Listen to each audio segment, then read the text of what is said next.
Hey, good morning, everybody. Welcome to another Daily Market Report brought to you by Mike Bjork. Today is Monday, March 26th. Hopefully, you guys had a wonderful weekend here, and we're going to jump right into it. We got pending home sales for our economic news releases scheduled for today, and these are for February's numbers.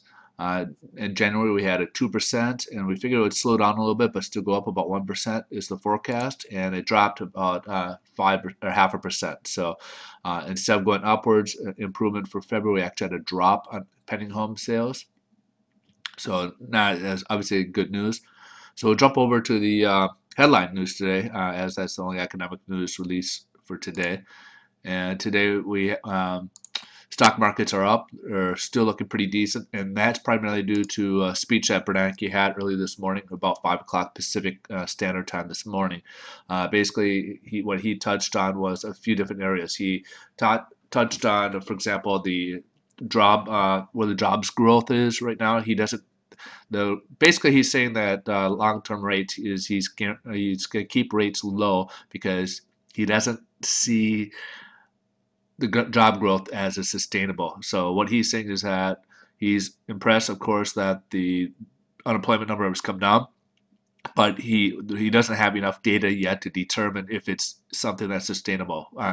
It doesn't determine. He doesn't see if it's been determined from lack of companies laying people off. So there's a decrease in that, or if actually more companies are hiring people. He doesn't see that those numbers coming out showing that. So he's basically being optimistically cautious with it. He wants to be cautious with it and just play the conservative route. He's also not happy with the bond traders that they've been kind of keep raising the interest rates. So basically, one of the things that came out that there's big speculation that QE3 could be coming out, that the government may step in and start buying more bonds. This is something that they're kind of thinking maybe summertime might happen, that the government may start buying some more bonds maybe this summer. So that kind of course, is kind of feeding into where the stock market and everybody else is, because that's kind of like free money in a sense to them. So that was what happened today with what's going on with the markets.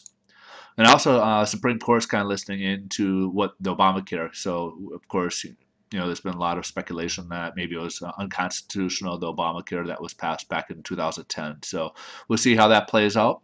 And right now, let's go ahead and take a look at what the bond market's doing with the interest rates.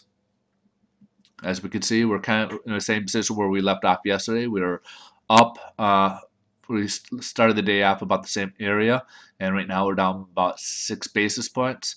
As you can see, the blue line that's come down, that's the 10-day moving average. Since we've had such a big drop, you can see the big decrease in the 10-day moving average, and now we're kind of sitting at about where the 10-day moving average is currently. And kind of sitting in between the two, the floor and the ceiling, but kind of starting to touch the first layer of the floor. And as we see is in the past, as we mentioned last Friday, we've hit that ceiling a few times, and every time you hit that, it does strengthen that a bit more. So that leaves us to a possibility that we could see this drop even further.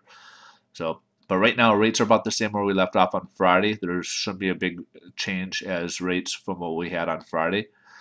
All right, folks, you guys have a wonderful day. I will see you tomorrow, and please subscribe on Mike'sDailyMarketReport.com or YouTube. Have a wonderful day.